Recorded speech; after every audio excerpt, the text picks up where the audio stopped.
right, everybody, welcome to another episode of the Big Questions with Big John. And today I have a guest. We had a little bit of trouble getting him scheduled and it's all on me. I'm willing to step up and say it's all on me. I had a bunch of issues, and this dude was so understanding and so kind. So I want to thank him up front for putting up with a lot of rescheduling. He really put up with a lot. But I'm glad he's here. I really wanted to talk to him. He's got a very interesting bio, and I want to share that with all of you out there today. So let me introduce him. My guest today is Antonio T. Smith Jr. And let me glance a little bit over here, Antonio, so I can look at this. Your bio, it says Antonio T. Smith Jr. is an internationally recognized trainer and speaker. He's also a best-selling author in self-help and religious categories, and the CEO of ATS Junior Companies. Not junior companies as in small companies, but the name of the company is ATS Junior. So I just don't want people to think you're dealing with small companies there somehow. Mr. Smith claims to have begun giving away $1.5 billion, that's with a B, $billion, and plans to be finished with that task of philanthropy by 2025. So that's ambitious. I want to talk to him about that. I'm sure we're all interested. So everyone, welcome to Mr. Smith, Antonio T. Smith Jr. Welcome, Antonio. Oh, well, thank you so much. Thank you so much. It's a pleasure to be here. And I've been binge listening to at least 6 episodes of your podcast. I love it. Oh man, thank you so much for saying that. And by the way, I have to admit to something. Being a sports guy, an old sports journalist, I come this close every time I read your name and say your name to saying Antonio T. Gibson, the running back of the Washington Commanders. And I have to, and I don't know why. Antonio's not that rare a name, especially if you're Greek or Italian like I am. You hear it all the time, Antonio, Anthony. And it's like, I don't know why I confuse the two of you, but Antonio, I'll take his money. He give me his money. I'll take it. Yeah, I'll take it too. You're right. All right. So Antonio, I was reading through your bio. You've got like one of these great stories. It's very inspirational, and certainly someone who I hope I'm not overstating anything. Someone who's worked for everything he's got. Like nothing was really handed to you on a silver platter. You're someone I consider to be entrepreneurial, if not in the traditional sense, of like, hey, I went to B2B school and, and this and that. But, you're certainly someone who works for what he's got, and someone who obviously is a spiritual person, and someone who I always love your type of story, to be honest with you. It's very inspirational to me. It's inspirational to others. I've never been one to sit back and say the world owes me. The world owes me, some supernatural being owes me or owes me or this, that. I'm not that type of personality. I get the feeling you're not either. So Antonio, why don't you give us a little bit of your origin story? Let's pretend you're a superhero right now. Give us your origin story, man. Yeah, sure. Born 1981, 1985, crack cocaine comes through the urban neighborhoods. So my mom and my dad both got addicted to crack cocaine. So by the time I'm 5 years old, they can't keep me, can't legally keep me, can't morally keep me, can't even in mind space keep me. They're both addicted to drugs. To this day, my mom is still addicted to the drugs. So what is that? 40 years or something like that, 35, 40 years. And my father is in prison right now on a 55-year sentence. He's done 30 years of that 55-year sentence. So I literally was homeless from 5 to 15. I failed to 5th grade and I failed to 6th grade back to back in Texas. I'm from Texas. I got arrested for truancy, which just means that I'm a kid not in school, right? They do that. They simply do that in Texas. And I've spent literally 5 to 15 growing up in a trash can, and I wound up putting myself through school by forging my mom's signature because his food fed me twice a day. But at 6 years old, I had to figure out how to make $1 just so I can eat. Right. And the reason I failed to 5th and 6th grade is when you start getting homework here in Texas, and there was no lights, and I have no running water, right? So I can't do any homework. I barely passed high school, barely. My high school graduating class was 772 people. I graduated 760. So I barely passed high school. Today I got a master's degree, but other than that, that's my origin story. And like you said, I never use anything as an excuse.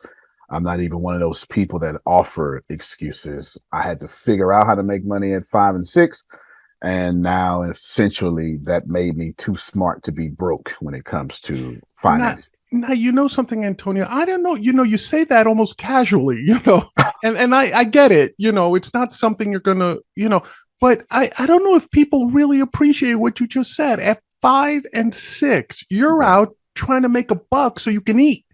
Right. And you still had the wherewithal, even though you struggled, Yeah. very easily, right? You still had the wherewithal to say, I got to finish school too. It's Yeah. and like you said, you weren't top of the class necessarily because you had no lights. You had no.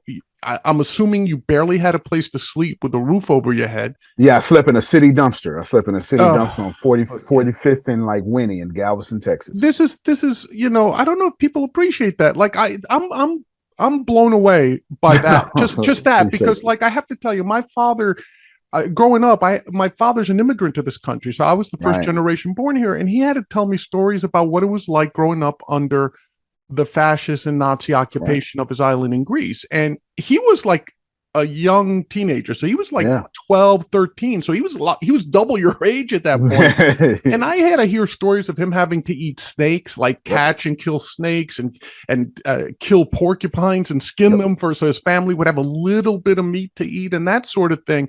And I was amazed by something like that from my own father's story. And now I hear something like this from you, where you're like, I'm 5 or 6, I have no parents, I have no one to look after me.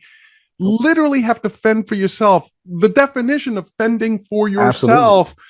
And here you are, you're a successful man, obviously. You worked through these issues, you worked hard, and you still have a big bright smile on your face. And you're able to walk around. And no, man, there's no such thing as smiling too much. Let me tell you that. And you're hearing that from a New Yorker who hates happy people. You know what I'm saying? Yeah, but your smile's a different smile. You know what I mean, brother? It's like you're smiling. Your smile is one of confidence. Your smile is one of being grateful for what you have. It's not, I don't get the impression that you're smiling to put one over on people. You know what I mean? You're smiling because I get the feeling that tell me if I'm wrong, man, because I don't want to put words in your mouth. No, you good. You have this genuine beaming smile because I get the feeling that you feel blessed in life, that you feel life, despite all the hardships you've had, you can probably still turn around and say life is good, man. It is. Life is good. I think it's good. I do think it's good. I'm glad you said that because I don't think life is about being happy. So this is where I get real controversial, right? But this is like so fitting for your podcast. Yeah, man. And I was laughing on one of your episodes. You was talking about, you was New Yorker, liberal, but you were weird because you were conservative, and I was laughing about all that stuff. I can relate. The moment you think life is about being happy, and then your wife gets sick, your grandmother dies, you get cancer. So and then why? Like life smacks you in the face, it punches you in the face real hard. I think life is about finding a problem that you love so much that you can't wait to get up in the morning and figure it out. That's more of my view. And I'm not telling you I'm right. I don't think anybody's right. I don't think anybody knows anything. What I am telling you, though, is that absolutely has a lot to do with my worldview. Because waking up hungry as hell every morning, hot, sweaty, the lovable problem I had to figure out was how the hell did I want to eat?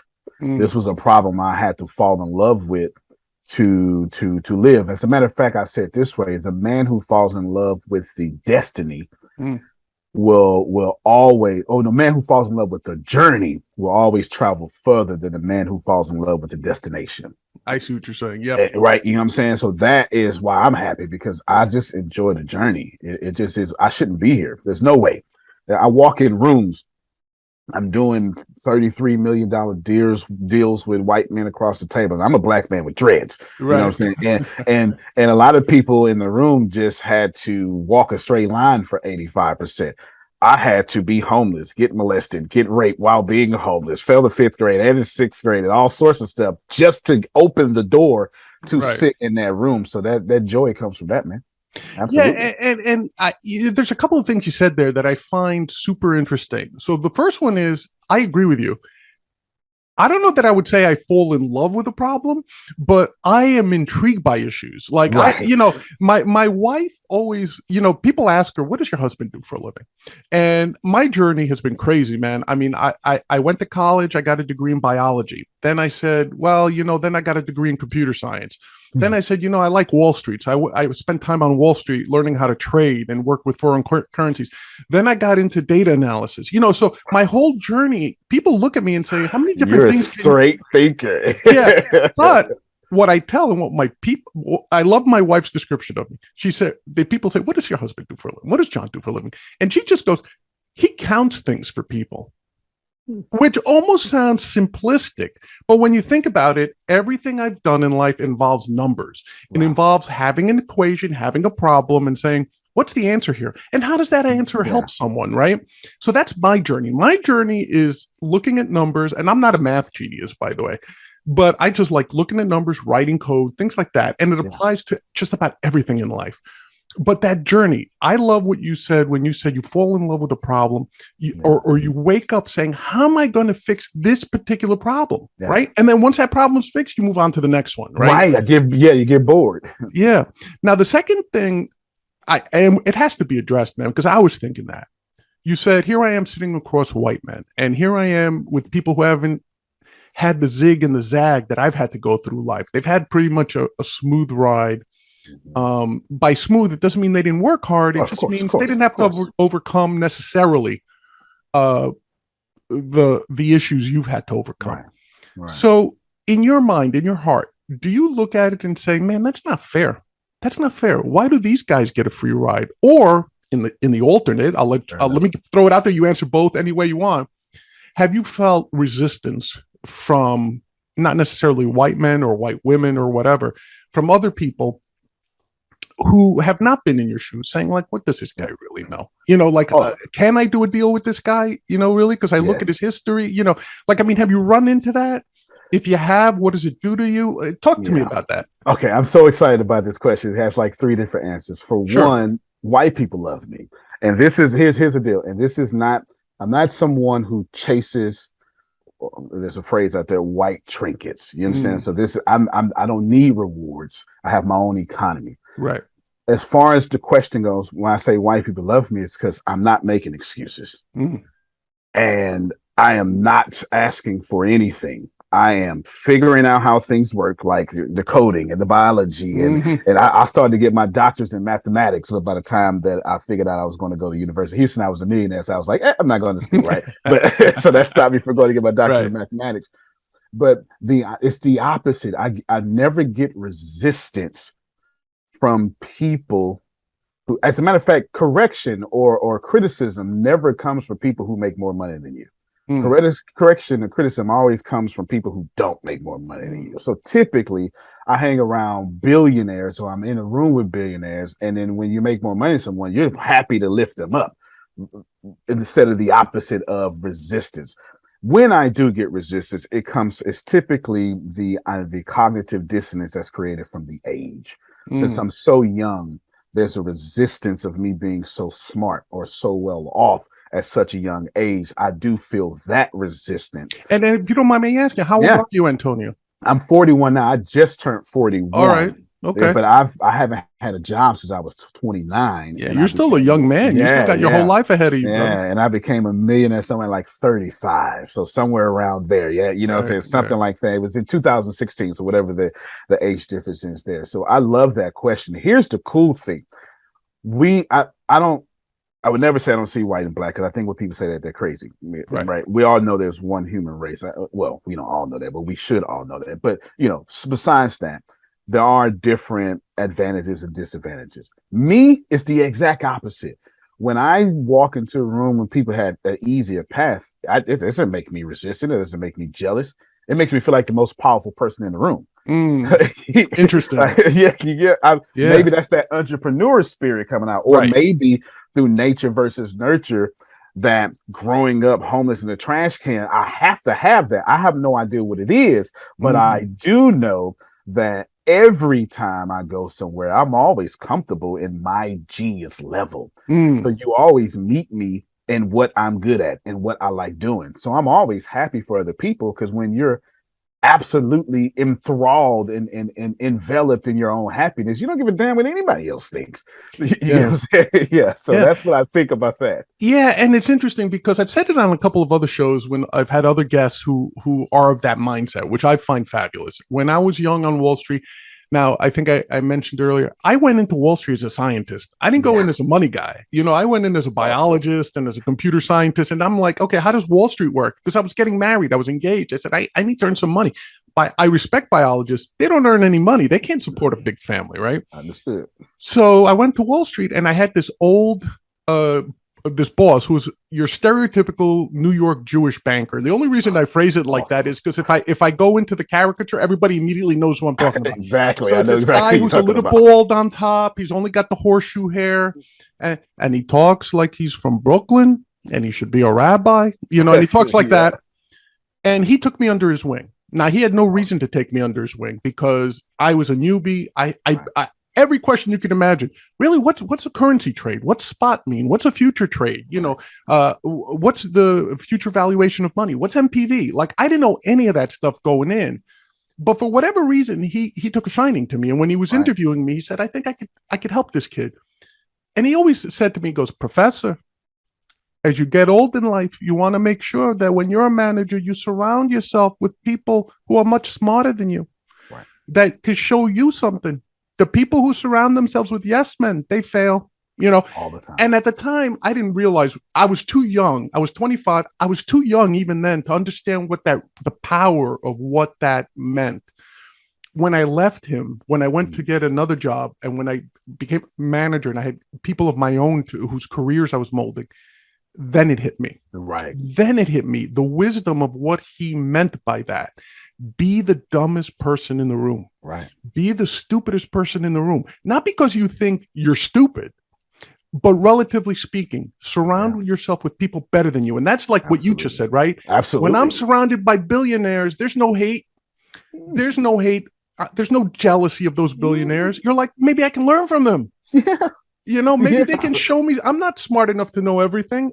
Like, what was Socrates saying? Like, he goes, all I know is that I don't know. Oh, I love that. Right. Yes, and it's like you're taking that approach, man. And I love that approach in you.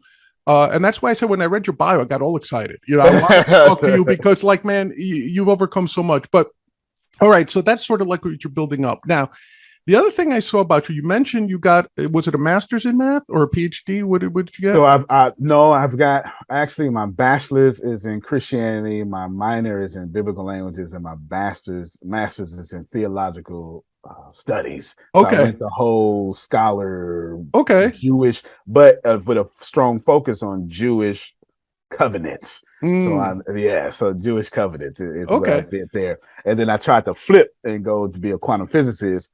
And I wanted University of Houston wanted me to start from a bachelor's and go get to all the mathematics and stuff because I'm a nerd at heart. Mm-hmm. And then I became a millionaire, and it was like, well, I'm not going back to school, right? So all right, but you're mathematically oriented because absolutely. I see you keep mentioning something called the master algorithm. Yes, and you have a big interest in artificial intelligence, AI. Yes. Absolutely. I don't know. Tell us, is that what your companies are involved in? Absolutely. What do you mean by that? Give us sort of a breakdown. I'm very interested in finding out what you mean by a master algorithm and how that ties into AI and everything. Yeah, absolutely. So I'm a tech guy. Like you, I program, I code. I'm self-taught and pretty good at it. I am pretty good at it because I'm compulsive. Anything I focus on, I have to kill. I have to murder, right? Anything I focus on, exactly. Right? Anything. And so I invent stuff. I'm preparing my company for the metaverse right now. I have building my own blockchain. It's pretty much done. I have my own social media. I got it pulled down right now. All sorts of stuff. My company looks more like Google. It's like Alphabet. That's what you call ATSJR. And then inside of that, it's like 27 different companies that are existing in my company just so you can get in for free. Well, that's really because I want your name, number, email address, physical address, zip code. I want all that stuff, right? Except I want all of it, but I don't sell data. Which makes sense for someone like me because as a Black person, technology puts you out of business. It puts you, it totally marginalizes people of color even more. So there's no reason for someone like me knowing that to sell data because I would just be marginalizing. I would get control and then sell that control. Right. And by marginalizing, let me see if I understand why you make that statement. Is it because you're saying it takes away unskilled jobs that statistically are usually occupied by people Absolutely. of color? Is that what you mean by marginalizing? Absolutely. Because technology is supposed to make us lazy. That's what it's supposed to do. As a matter of fact, there is no conflict between capitalism and technology. It's doing what it's supposed to do. People whose jobs are going to get replaced are going to be people who are in unskilled jobs, Right. and that is mostly people of color for sure. Right. Okay. And so it's like I would never be a real estate agent. I would never get control of an asset and then sell it to somebody else. Like, you know what I'm saying? Some of these things just make fiscal and financial sense. I would never do that. So I do a lot of things tech and I make all that money. And then what I do is I come back and I have a platform where I teach people most about 95% for free how to do what I just did, how to build this blockchain, how to, like today, if you look on my YouTube page, I did 81 classes so far since March of personal finances. Today, wow, I just covered today how to remove inquiries from your credit report and how to get approved for any loan possible, the 5 things you're most certainly going to need. Yesterday, I was talking about how to run the numbers on an apartment, on 30-unit apartment complex, right? I'm doing this for free. It costs no money whatsoever. So it's something that I love. It's something that I do. And here's the 4 missions of my company. I only want 10% of this money. So 90% I'm giving back. I have 4 major missions of my company. 1 is to create 100,000 millionaires. I've created over 1,000 so far. 2 is to make the people who can't sell top salespeople or income earners in their country. 3 is to end a student loan debt crisis, because that's just stupid.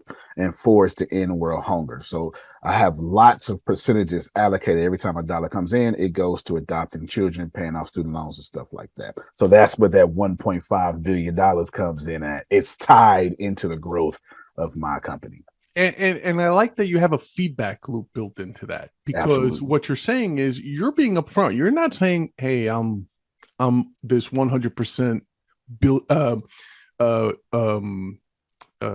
philanthropist. You are a philanthropist under any definition of the word. I doubt anyone would categorize you otherwise on what you said.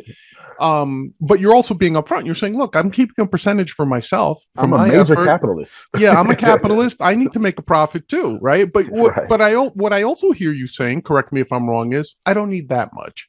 No. I've got enough to live on. I've got enough to be comfortable. I've got enough to do what it gives me pleasure, what gives me joy, gives me a chance to pursue my journey, as you mentioned earlier. Absolutely. But at the same time, I'm helping people. I'm teaching them how to pull them up the way I did, right? I hate the phrase fend for themselves, but they do need to fend for themselves. But they do need to fend for themselves. But you're showing them how to do it in a way that's intellectual, in the sense that they get to use this to pull their way out of it, right? They don't have to necessarily grab a shovel or a pickaxe, or say to yourself, like, get a minimum wage job, even though you know there's nothing wrong with that. Nothing wrong at all. You got to start somewhere. You got to start somewhere, accumulate some capital, and build that up, right? Yeah, your dad killed snakes, right? You got to start somewhere, you know. Exactly. You got to start somewhere, you know. Somewhere. And there's no shame in that. Like, my first job was a dishwasher, and typical for a Greek kid, my first job was washing dishes in a diner, you know, in New York City. That was my first money that I could put in my pocket and say I earned myself. I was 13 or 14, and you know, off the books. Nobody had to know about it. That sort of thing. So okay. So I understand now how your companies, you know, are working towards that goal of you're creating 100,000 millionaires, and showing them how to earn that themselves. Maybe you could come on one day, help me and my partner turn this into a. I got you. We could look. We could use people a lot smarter than myself, right? So, but at the same time, now talk to me specifically about the master algorithm and the AI that you're interested in. I had, for example, a couple episodes back, we had Matt Lobel, who's the creator of Play-In, which is a blockchain technology gaming environment, and what fascinated me about that is he's using the blockchain. He's created his own cryptocurrency for use within his world, right? The world that he's creating for gamers. And his social mission is that you play to earn, right? So by having this crypto tied exclusively to the universe that he's creating in the gaming world, as people power up, as they play more games, by only using the crypto, and it's a deflationary crypto, right? He's only making a certain amount of it. It's not like Doge or Shiba Inu. It's not, there's not trillions of these things being made every day. it's like more like Bitcoin or gold, right? Mm-hmm. He's only publishing a fixed, I forget what the number is, a fixed number of these Right. coins. So as people play and use them to acquire body armor or big effing gun, Perfect. Perfect. um, then those players can then turn around and say, I'm selling my crypto in this system for, I think he calls it GMG. I'm selling my GMG for the equivalent of $1,000 a coin. Right. Whereas when he got Great. in, it was like 10 cents a coin, right? So he's Right. trying to build this market. And I was fascinated by that because he's creating, in essence, an alternate universe. He's creating a world where people, anyone, can Yeah. get in early, and it appeals to kids, to youngsters. It Yep. appeals to people who might be disenfranchised, who can only wake up enough in the morning and turn on their Xbox or turn on their PC, and that's all they can do for whatever reason. And I found that I said, here's a guy who A is a capitalist. He wants to get rich off of this. B, as part of his getting rich, he's going to bring people up with him. Yeah. And I found that fascinating when I talked to him. And I get the sense that you're sort of in the same vein, right? Doing the same thing. So how does, but not necessarily with games, right? So how does the master algorithm, how does your interest in AI play into this? Yeah, it absolutely does. So the master algorithm, I'm totally failing at. It's a lovable problem that I love to get up and fail every day. Nobody has solved the master algorithm. Think of it as Lord of the Rings, and this is right in your computer science talk. The one ring to rule them all. Gotcha. So the one algorithm to rule them all. And there's a great book on this. I forgot the guy's name, but he's fantastic, and he wrote another book too. And he wrote master algorithm like 4 or 5 years ago, maybe 6 years ago. And there's a bunch of nerds like us out there trying to figure this out. Maybe the end of the world, maybe the beginning of singularity. Who knows, right? But but doing that. My belief is so what artificial intelligence plays in my company, this ease, because since we in this social media ease type Web 2.0 world, people like something for nothing. And since I can't change you about that, I'm just going to sell it to you. And then, fix it a different way. So the artificial intelligence allows that and allows my stuff to get better. That's the answer to that question. What I'm trying to do with the master algorithm is be one of the first people to figure it out. Gotcha. Because like if I owned Apple, and I know Apple is doing this, and I'm not confirmed with this, but I know they're doing it because I would be doing it. I would be first to self-driving cars, because who's going to have a better self-driving car than Apple? Literally, I walk in the car and my phone syncs to my entire car. Right, it's going to be incredible if they pull it off. The master algorithm, you got the neuroscience problem. Obviously, how do I get this algorithm to think like a brain? And then how do I get this algorithm to evolve like a human, which is the hardest part? Okay, I can get it to think, right? But how do I get the algorithm to fall like a baby and never get mad at falling, and eventually fall 1,000 times until the baby starts walking? How do you get an algorithm to learn? Yes, absolutely. Right. Which that's why I keep stumbling at, for sure. I keep stumbling right there. How do I get this algorithm to learn and then learn like a human? Because this, it'll take a supercomputer hundreds of thousands of lines of code just for a bird to land on a tree and decelerate, right? A tree launch. So it's incredible. And then I got the whole physics problems. How does this algorithm exist in the world? How does this algorithm not kill us in the first place, right? And then if I write the 3 main rules or something like that, people say, how do the algorithm not reinterpret these rules as it does evolve and stuff? So it's fun. It's definitely fun, but I really am big into robotics. I do have a gaming company, but I've got 2 boys and a little girl, and I have them. Like whatever they daddy do, they got to do. They can do whatever they want to do. But if I got to learn Hebrew, they got to learn Hebrew, right? If I have to learn Python, they got to learn Python. Gotcha. So we've been doing this stuff, and now these kids, they're 13, 10, and 5, are building this stuff with me, and I'm grateful for that because they keep me hip to the TikTok generation and the YouTube and things like that, right? Because at 41, I'm a little too old at this. So even though I'm a millennial, I'm still too old. So yeah, that's what I'm doing with all of that. Yeah, no, that sounds great. And it's funny. I was watching the Lex Friedman podcast. I don't know if you've ever gotten the chance to listen to him, and he's the head of the AI research essentially at MIT. And when you listen to someone like him. His almost entire life is singularly focused on that task. Yeah. I think the only time he comes up for air is to do his podcasts. He has like all these great guests, and to this day, I don't know how he gets all these great guests. But when he talks about, he did an online course, just 1 3 hour lecture, just an introduction to AI that he gives his students at MIT. When people who think AI is around the corner and killer robots and the Terminators around the corner, no. I remember when I was still a student, was trying to get a graduate degree. This was in the late '80s, even. Yeah. the The problem is something as simple as, how do you get 8 parallel processors to work on a short piece of code like a blackjack program? Yeah. How to play blackjack more like a human, right? Yeah. And now, so you start out by saying, okay, you got all your rules that you write into it, right? The rules that anyone could read in a book. You hit on this, you stand on that, and you count cards, whatever. Do it in parallel so it thinks as fast as a human. Then figure out where the error was and which of the 8 processors. Now, for people that don't know, if your brain is one big processor, it's got millions and billions of tiny little nodes that all connect and fire at the same time. And there's parts of our brains that answer one part of a problem, that work simultaneously with the other.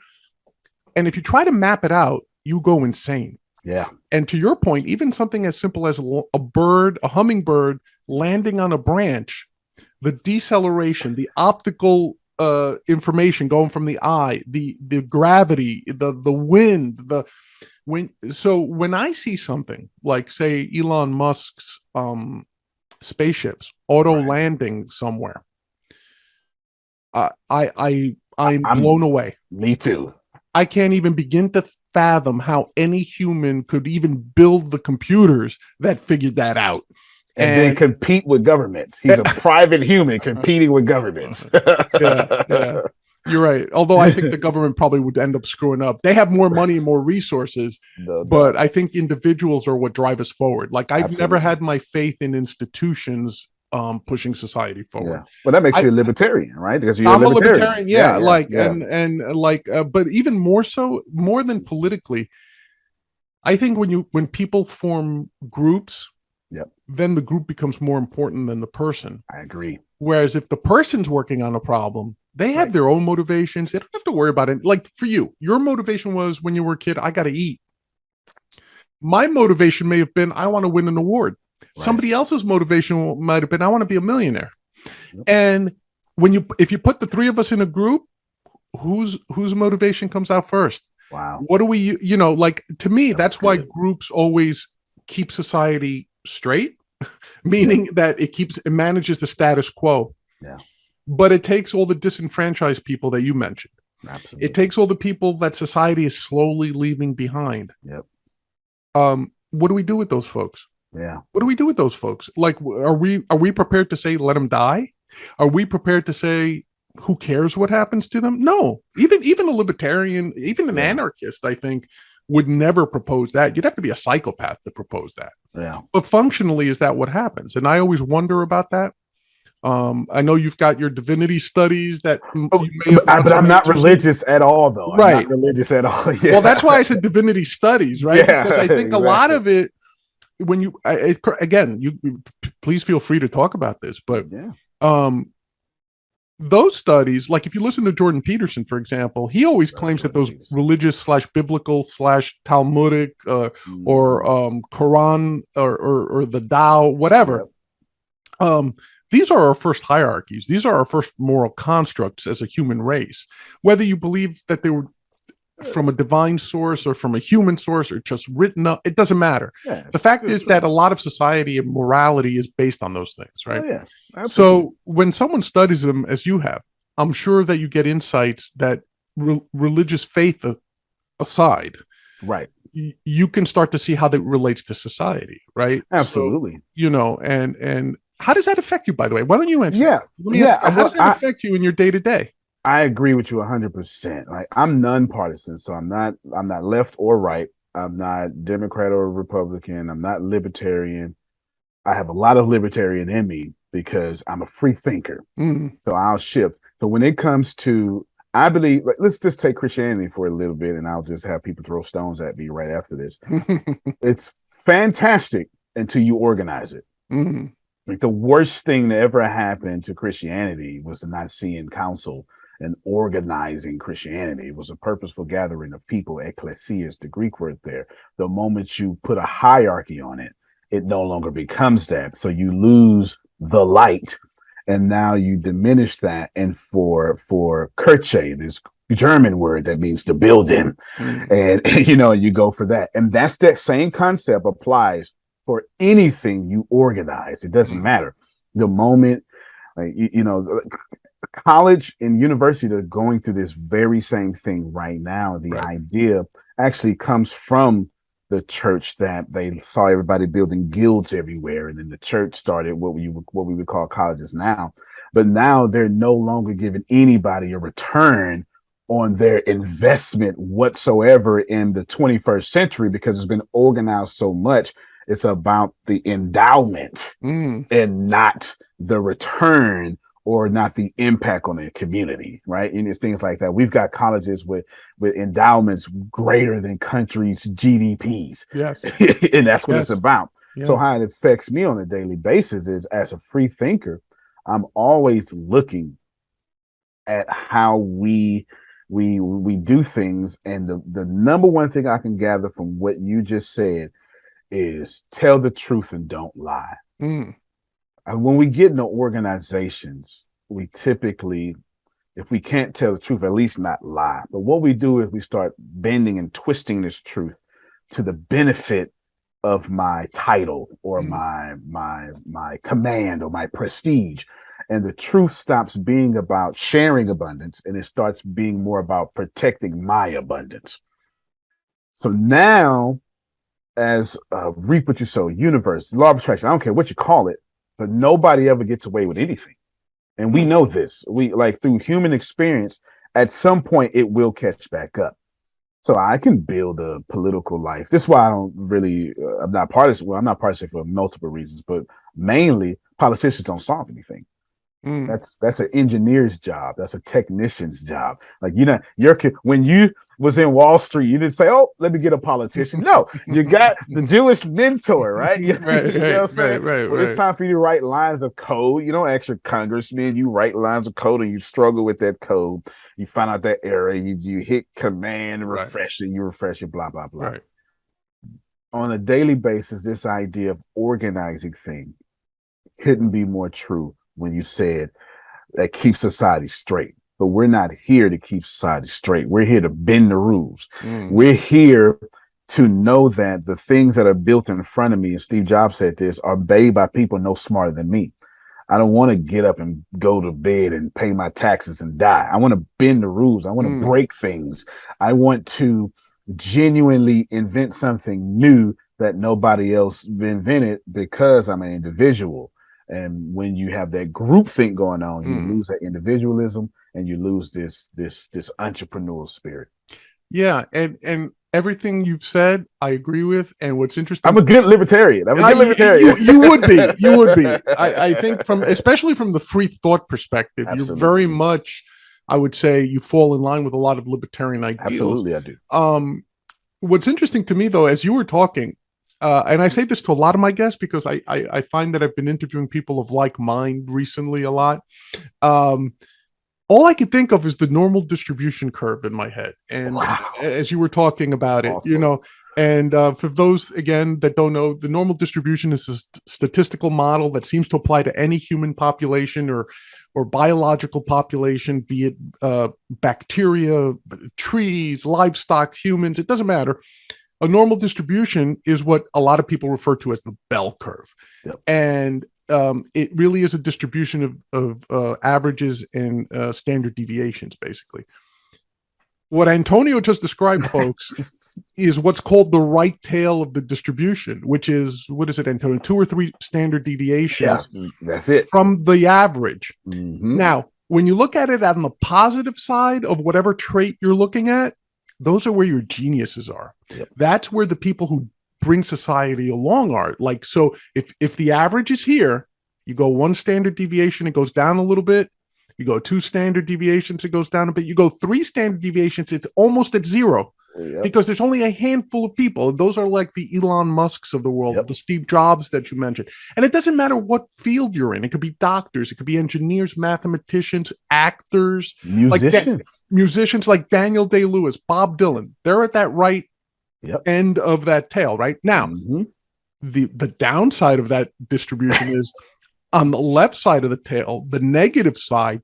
That's where you get your psychopaths. That's where you get your killers.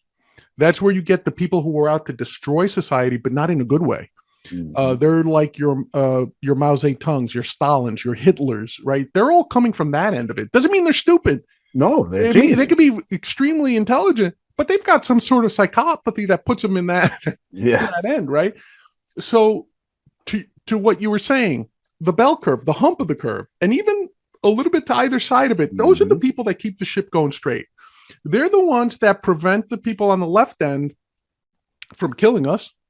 And it's preventing the people on the right who always want to blow stuff up, but sometimes they're wrong. And not because they're evil, but because they're wrong. They made a mistake. You know, just like, look, you and I are coders. I doubt we've ever written any significant code that worked on the first go round. I've never, ever. Right? You always have to say, oh, here's an error on line 2050. Oh, let me go back and check that, you know.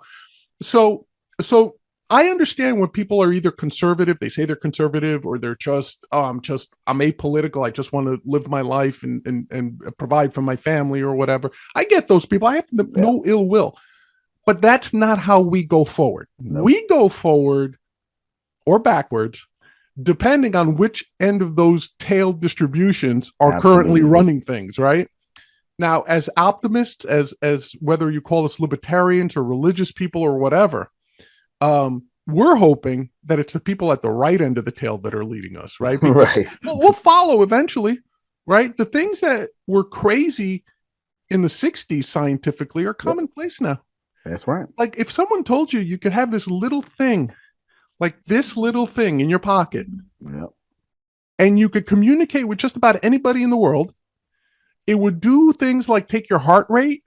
It would answer questions. At any time. And it had its own power source. It didn't have to be plugged in the whole time. You'd say, what am I watching a tricorder on Star Trek? Am I watching Captain Kirk beam me up Scotty? Yeah, we are. Yeah, we are. But think about that. In the 60s, when we saw it on Star Trek, we go, that's science fiction. That's crazy, man. We'll never live to see that. Guess what? You and I, or me especially, because I'm 20 years older than you. But man, I'm actually living the science fiction that I saw as a kid. That's right. You will see something that I'll probably won't live to see. I've never known a world without a computer. Exactly. See, there you go. And your kids will grow up probably with people living on Mars. Yeah. With people trying to get to Pluto. With literally the human race expanding off this planet we're stuck on right now, right? So now, when you think of that, it blows my mind, man. It blows my mind. So your kid might be one of the guys who or gals that solves the problem of how to build a colony on Mars. That's right. Think about that, man. Yeah. Now, when you think of that, and then you have to deal with people who don't want that, who just say, leave me alone. I don't want you pushing the envelope. That's a little weird to me. And I've never understood why, if you choose to live your life like that, and maybe that's why I'm a libertarian. If you want to live your life like that, go ahead and live your life like that. I got no problem. Be happy. Why are you trying to prevent other people from living their lives like that? And man, I know I could tell from your personality. You've got like this upbeat personality. I could tell. Yeah, I'm pretty positive. You're an optimist. You're positive. You've got that, like I said, you got that great heartwarming smile. It's not a fake smile. I could tell, man. You're happy to be here. You're happy. You have a positive outlook on the future for the world, not a negative one. Yeah.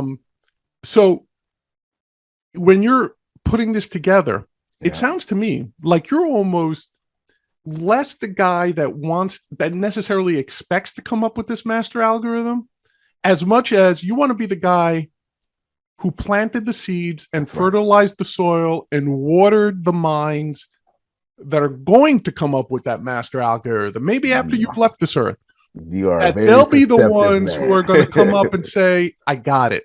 I Yeah, got it. And I got it in part because ATS junior companies gave that's me the right. opportunity to either go to school or buy a computer That's right.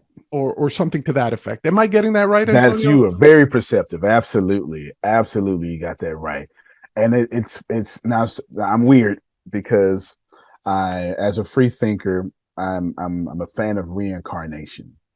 So I think about incarnations, birth as these moments in which you do something, whatever the hell you want to do. That's up to you. So when you roll with that thinking, I came here to lay the foundation for as many people as possible. I And feel you, that's brother. you know what I'm saying? Yeah, and that's the Yeah. way I share my light. And so I just fundamentally believe abundance is meant to be shared. And it's not a belief, it's an observation. It is a conscious observation by a conscious observer. If you have an orange tree and the orange tree has oranges on it, and you try to eat all the oranges so you don't share it, you're going to die of orange toxicity, which is a real thing. So you can't do that. If you have the orange tree and you create immigration laws for nobody to get to the orange tree, what's going to happen is the orange is going to second law of thermodynamics is going to take over from order to disorder, entropy. So the orange tree is going to go from order to disorder, go back into the ground in which it came from because you, with your little selfish butt, did not want to share the oranges. So the only logical thing you can do with the orange tree is take your share and then share it with others so that one orange tree become millions of orange trees across the planet. Right. That's not just new age thinking. That's not wooey fooey talk. That's not optimism. That's an exact observation of how nature works. And when we don't do that, well, we have serious problems. And to your point, I was thinking about, so Chinese have a, like when my kids never known the world without a smartphone. Smartphone came out in 2008. My oldest is born in Halloween 2008. So he's never known the world without a smartphone. And the other ones behind him never known the world without anything of a smart device or something like that. The Chinese have this idea that says, I'm a little rusty on my Mandarin, but it's Fubo Goi Sandai. And it means wealth does not pass to the third generation.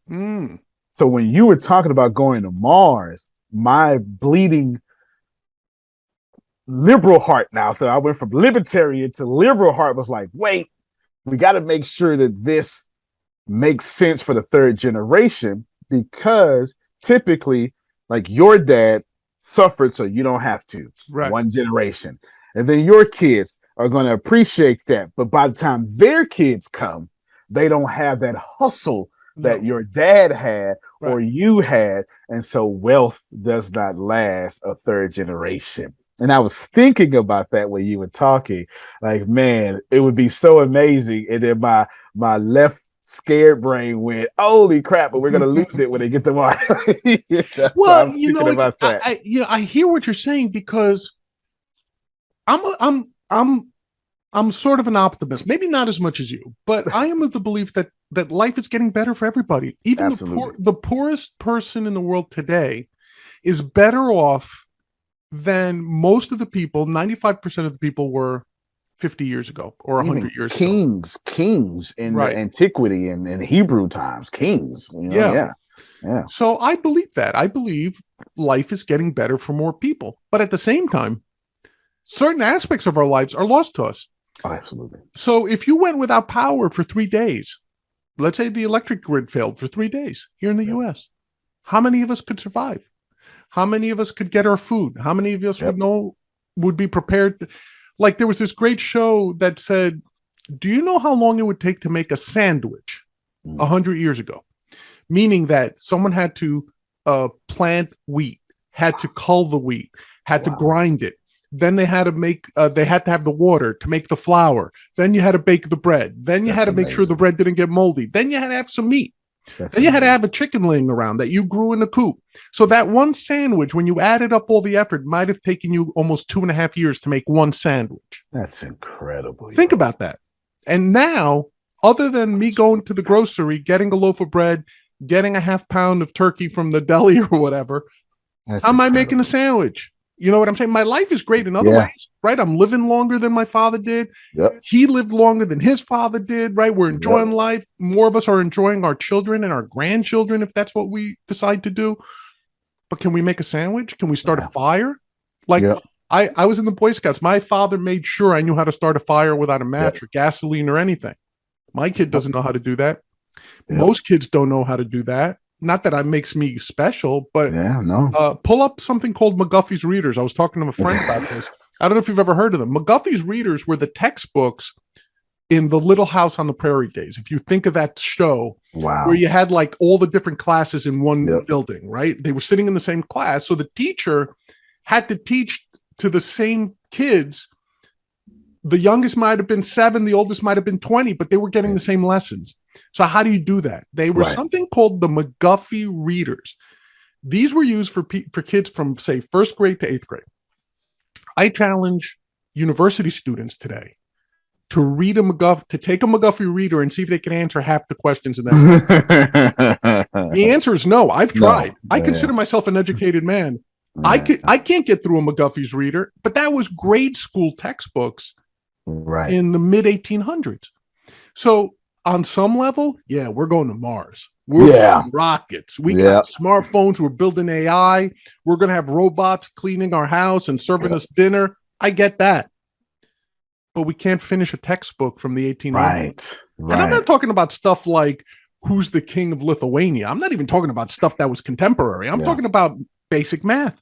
No, they knew all the principles of Aristotle. They knew the principles of Da Vinci. They knew the principles of Copernicus. They could use a compass. Yeah, they could use a slide rule or whatever. You brought up Plato's 5 dialogues earlier. I heard it. I didn't say nothing, but I'm sure people today would know that you brought that up. Yeah. So to your point, I do worry about that aspect of it, and I understand that Chinese proverb that you kind of or saying that you kind of related, which I had never heard of, by the way. It's another piece to add in here. That generation doesn't go more than a wealth doesn't go more than 3 generations before you lose it. That's fabulous. But probably what does go more than 3 generations, I think, are principles, and maybe that's a distinction, right? That the principle of learning. A love of learning. I look at you, man. You always have a love of learning. Yeah. It seems to me like your journey always includes learning. Like I love it. I want to solve a problem, brother. Right? Yeah. So you've got that journey, and I think if we put that in our kids, if we put that in the younger generations, and teach them the value of saying, "Look, man, I don't care what you learn, but just be in love with learning." It doesn't even have to be reading. I tell people today, if I was coming up today as a teenager, I'd never go to college. Yep. I'd spend all day on YouTube. Like I started learning about quantum physics, much like yourself, by watching YouTube. Yep. Like I didn't know what the double slit experiment was. I sat and watched it. I learned about it. Right? And then I understand why we can't observe things. Neil deGrasse Tyson came on. He was being interviewed, and he said, "You know why we can't tell? Because the photons are bigger than the particles we're looking at. So yeah, it makes sense, because they're small. So." Or wave theories, function theories, the collapse of these things. I'm not pretending to be smart enough to do them from scratch, right? But were I a teenager now, I'd be glued on YouTube, literally 20 hours a day, going through these intellectual holes, and figuring it out. So it's the love of learning. The tool for learning changes. Yeah. Maybe that's the way of looking at it. Whether it's just a better way to live, for sure. Yeah. Right. That could be passed down. Yeah. So Antonio. Yes. We're coming toward the end, but I always do this to my guests, so I'm going to tell you right now. To the end. Oh man, this is so fun. Okay. Yeah, we'll have to. Hey man, we're going to have another show with you on. We'll have you on again. But right now, let's ask some silly questions. Okay. Like we always do. When you're trying to unwind, what's your favorite activity? Beer. Beer. You just like having a nice cold beer. Just give me a beer in my video game. There you go, man. What kind of beer? Imported or domestic? I like imported. I like Mexican beer or dark lager. Doesn't matter. A dark lager. Dark lager is my favorite. Fair enough. Yes. When you're chilling with your dark lager, what's playing on the stereo? Quantum Physics Podcast. There you go. Okay. No music, yes. Just podcast. There you no go. No music. Yeah. Quantum Physics. Okay. Podcast. That's cool, man. That's how you unwind. Is there a movie or a TV series you enjoy? The Matrix and Harry Potter. I'm a huge Harry Potter fan. Huge. There you go. Yes. And then because this is sportsgrowlings.com, any favorite sports? Football is where I grew up at. Indianapolis Colts is my favorite team. And then anywhere LeBron James goes, I'll be there. you like the Colts? I love the Colts. Even coming from Texas, you like the Colts. So it was Jim Harbaugh who made me a fan of the Colts. So that's when he played quarterback for them, right? Yes, absolutely. And then this little crazy guy named Peyton Manning was coming out of Tennessee, and then it fell there, and then I'm stuck ever since. Sounds cool. I'm surprised. No Texas Longhorns in that. No Aggies. No Cougars. Nothing, right? Nope. No. Not a college fan. Pro game. Not a college. Yep. All right. Fantastic. All right. So Antonio, thank you very much for joining us, man. So much, I really appreciated this conversation. It was uplifting, to say the least. I love your attitude. I love your backstory. And please come on again in the near future. Yes, we're going to reach out to you. We'll talk. We'll find out how your progress is going with the master algorithm. If you come up with anything new, you'll give me an update on how many new millionaires you've created, right? Yes, about 1,000, right? You said you created about 1,000 right now? Yeah, it's a little bit over 1,000. All right, maybe you add me to that list. Maybe it becomes 1,001 with Big John being part of that list of millionaires. All right, everybody, listen. Thank you, brother. I hope you've enjoyed the show with Mr. Antonio T. Smith Jr., certainly one of the happiest, brightest people and most optimistic people I've interviewed to date. I hope everyone's enjoyed the podcast with Antonio. Join us again next episode when I'll have yet another interesting person we'll have a conversation with. Until that time, everyone, peace and love. See you next time.